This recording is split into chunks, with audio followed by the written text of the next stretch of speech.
Put up your right hand. Repeat after me.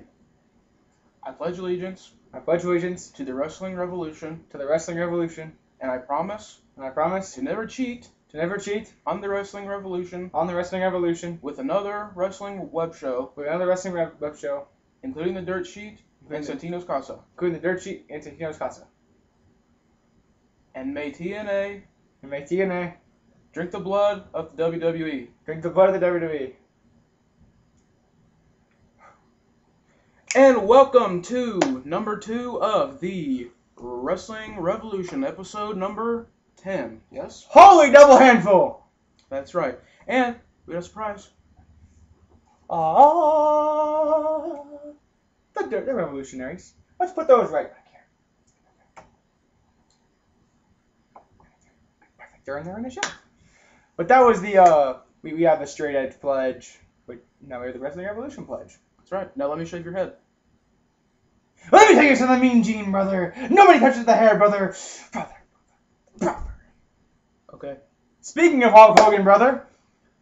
January the 4th, 2010, brother. A date which will live in infamy. This isn't fucking Pearl Harbor. Whatever. But in the background, we have Raven and Chris Kanyon from Turning Point 2005. Chris K, as they called him. Anyway, back to Turning Point. That's Turning Point. This is Impact, January 4th.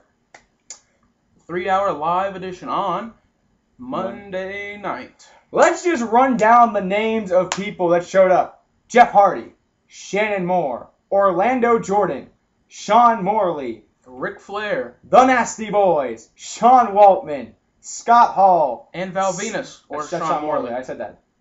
Sting, Eric Bischoff, and then some balding guy with a yellow mustache and a mullet. Yeah. Who needs him? Brother! Who cares? TNA changes forever, Wade, with the announcement of Hulk Hogan and Eric Bischoff taking over control. I mean, you saw Jeff Hardy attack Homicide. The Nasty Boys take over Team 3D's locker room. Mm-hmm. Orlando Jordan get in the face of the Pope D'Angelo Dinero and almost figured out what a Danny Lillard pimp slap. No, I'm sorry, mister. Feels like. Ric Flair walks into the phenomenal AJ Styles locker room. We'll get to more of that when we talk about last night's Impact. 2 nights ago Impact. Mm-hmm. 3 nights ago Impact. What day is it? Sunday. Today is Sunday. I had a lot of alcohol last night. Anyway, we'll get to that in a little bit. The band is back together. Waltman, Hall, Nash, Bischoff, and Hogan all together again. And you saw it on Impact, which is, TNA changing forever right there. Oh, yeah. This is... The future started last Monday, January 4th, and we cannot tell you how excited we are to watch TNA go to new heights. And well, let's talk about the new Impact as the Even Flow DDT is in the background. Let's talk about the Impact that that Mick Foley doesn't have anymore. He doesn't have his stroke anymore, nor does Jeff Jarrett. The power in TNA lies with Eric Bischoff and Hulk Hogan.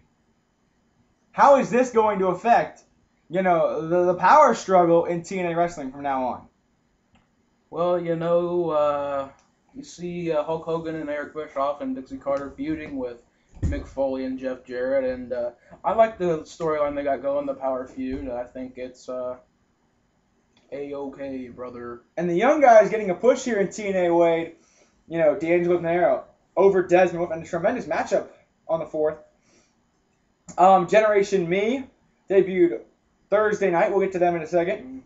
You've got the younger talent getting the push, and this is gonna be a power struggle because Jeff Jarrett has to lace up his boots. He has no quote unquote stroke anymore, except when he's in his bedroom. But we'll talk more about that later. With Karen Angle. Yes. Anyway, let's talk about Sting. Sting appears in the rafters the last 2 weeks.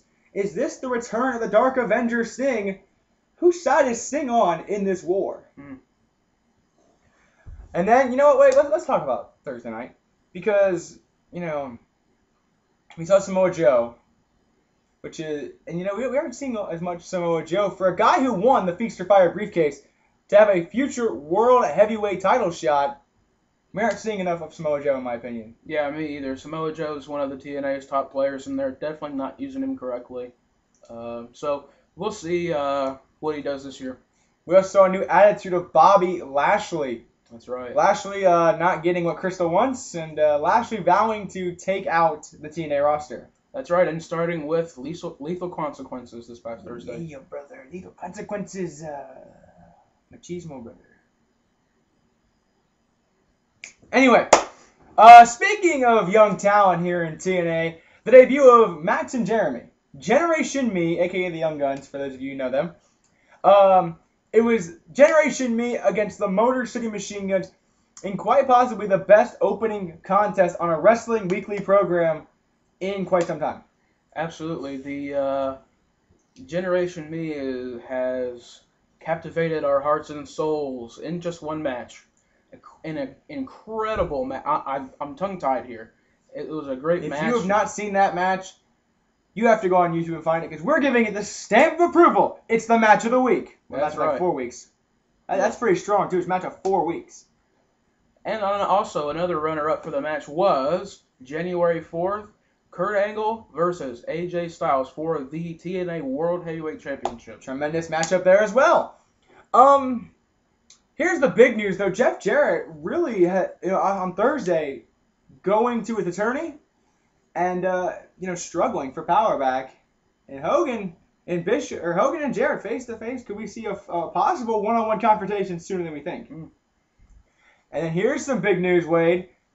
On the road to Genesis, AJ Styles had to defend his World Heavyweight Championship 3 nights before Genesis against his masked attacker, who we figured out was Tomko, which any surprise? Yeah. Interesting match at the end. Yeah. Because Kurt Angle comes out to save AJ Styles. And then, when he offers the handshake, AJ Styles pulls it away, and a very impressed and approving Ric Flair watches on. What is the Ric Flair story? We still have not heard a lot from the Nature Boy Ric Flair. So, Wade, what's your take on Ric Flair? Well, Ric Flair, in my opinion, is the greatest wrestler of all time. With him, Woo! And with him being in TNA, you never know what'll happen. But with him taking AJ Styles under his wing, that's what it looks like. Could we see an AJ Styles heel turn? And if the world champion still. Remember, it's Kurt Angle's last title shot in 2010. We'll get to that on the next part of the video for Genesis preview. We got about 2 minutes left. Let's do our debate real quick. All right. We've thrown around the topic. It's been thrown around. TNA destroying the 6-sided ring, having Hogan destroy it, making a 4-sided ring appear. So let's go at it, Wade. I'm gonna take 6-sided ring first. All right. Because it may happen someday at Genesis. To me, I think destroying a 6-sided ring is a horrible idea. Because a 6-sided ring is what made TNA. They are known by, hey, you guys wrestle in a 6-sided ring instead of a 4-sided ring. And it gives the X Division guys more angles to spring off of than a 4-sided ring, guys. There's more, ways to fly through the air out of a 6-sided ring than there is a 4-sided ring. You. That's your argument? Come on, please, brother. Look at the WWE. Come on, man. Look at the old NWA, AWA. Did they use 6-sided rings? No, they did not. They got to fame using the traditional 4-sided ring. And, come on. What? Look. 6 sides, please.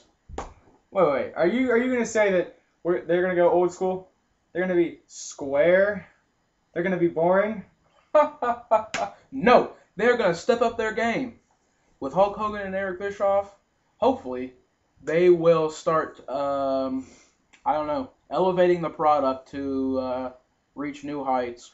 And I think going to the 4-sided ring will catapult them right into the mainstream alongside WWE. And, hey, you never know. Only time can tell. Folks, we come back on the Wrestling Revolution.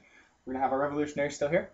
And we got a top 10 list for you. We got Genesis prediction, and we got your questions. When we come back on YouTube's #1 wrestling talk show, The Wrestling Revolution.